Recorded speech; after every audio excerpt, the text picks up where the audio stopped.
National sub junior পোমছেৰ taekwondo চেম্পিয়নশ্বিপত উজলিল বজালিৰ নৱলীনা দাসে।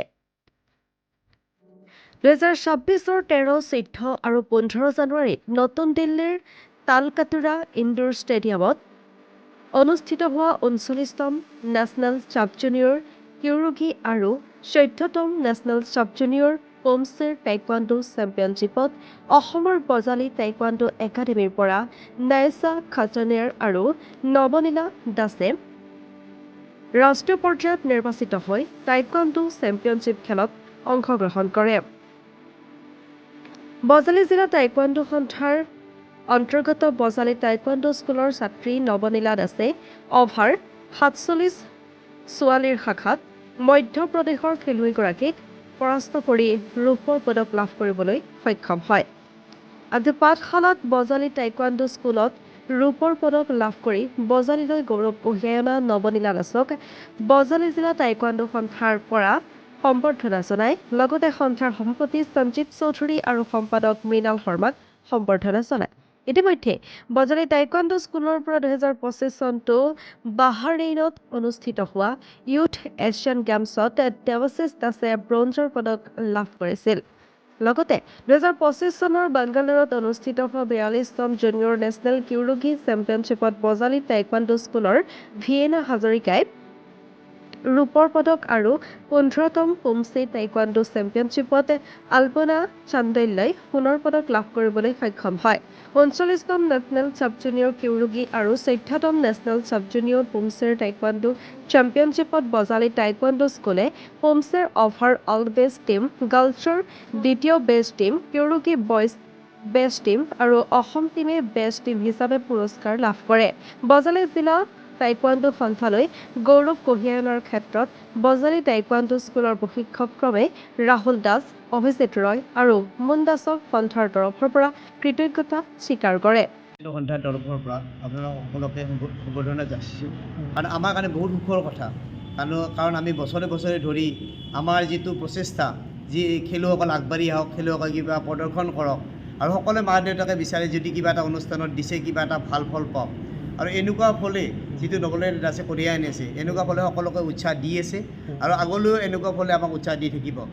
আমি বিচাৰিছোঁ যে আপোনালোকে সকলোৱে আগবাঢ়ি আহক, খেলটো চাওক ভালকৈ। আৰু টাইকোৱাণ্ডো এটা ভাল স্পৰ্টছ হয়। ভাল স্পৰ্টছত আগবাঢ়িলে আপোনালোকৰ ল'ৰা ছোৱালীৰ কাৰণে আজিকালি ভৱিষ্যত আছে।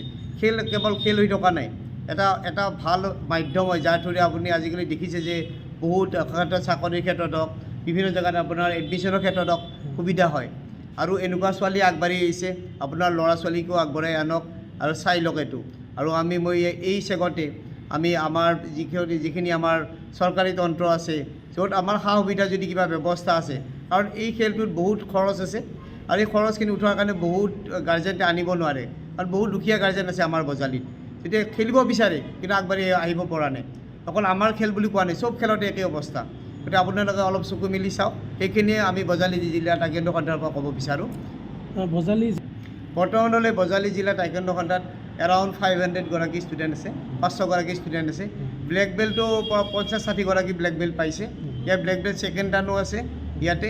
আৰু ইয়াতে আপোনালোকে অলৰেডি শুনিছে, আমাৰ কোচ ছাৰে কৈছে যে আমাৰ বছৰি বছৰি ৰিজাল্ট আহি আছে এইটোৰ ওপৰত। আমি কোনো ধৰণৰ সহায় নোপোৱাকৈ আমি আগবাঢ়ি আছোঁ। কেৱল আমাৰ গাৰ্জেনৰ উৎসাহ আছে, আমাৰ ষ্টুডেণ্টৰ কষ্ট আছে, আমি দিনে ৰাতি কষ্ট কৰাৰ এই যিটো সাফল্যখিনি আগবাঢ়ি আছে, সেইখিনিয়ে কথা। ভালে লাগিল, যিহেতুকে মোৰ ফাৰ্ষ্ট এক্সপিৰিয়েঞ্চ আছিল এইখনত, আকৌ তাৰপৰা মেডেল পালোঁ, তো আৰু ভাল লাগিছে। আৰু আশা কৰোঁ কি নেক্সট টাইম আৰু এই খেলাৰ কাৰণে চিলেকশ্যন পাওঁ বা মেডেল আনিম। আমাৰ খুব গৌৰৱৰ কথা, আমাৰ বজালী জিলাৰ হয়, বজালী টাইকোৱাণ্ডো এছ'চিয়েশ্যনৰ হয়, আমাৰ বজালী টাইকোৱাণ্ডো স্কুলৰ হয়। আমি এই গেমখনত যাওঁ, আমাৰ বজালী জিলাৰ পৰা দুজনী ছাত্ৰী খেলিবলৈ যায়, নাইছা খাটনিয়াৰ আৰু নৱনীলা দাস।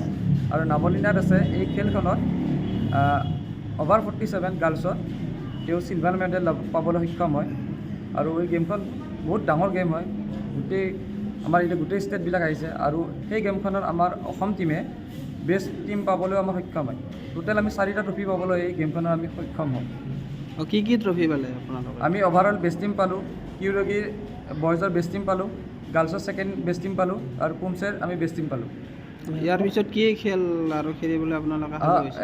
আমাৰ চাব জুনিয়ৰ হেৰিত আমাৰ ইণ্টাৰনেশ্যনেল লেভেল নহয়, আমাৰ চাব জুনিয়ৰ আমাৰ নেশ্যনেল লেভেলে হয়। ইয়াৰ পিছত কেডেট জুনিয়ৰ চিনিয়ৰ যি লেভেল গেম আছে সেইবিলাক নেশ্যনেল ইণ্টাৰনেশ্যনেল লেভেলৰ গেম হয়। আৰু ভালেই লাগি আছে আমাৰ এইখন একাডেমি আমাৰ জিলাৰ পৰা প্ৰত্যেক বছৰে আমাৰ নেশ্যনেল প্লেয়াৰ ওলাই আছে।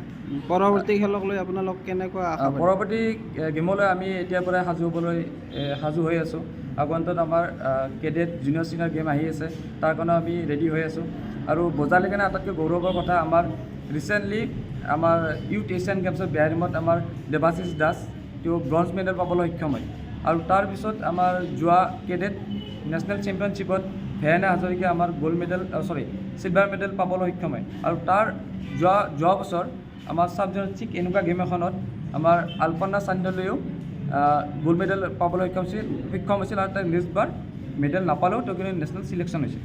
ঠিক এইবাৰো আমি সেই পৰৱৰ্তী ধাৰাটো আমি একেই ৰাখিছোঁ। আমি মেডেল পায়ে আছোঁ, আগন্তলৈ আমি মেডেল পাম।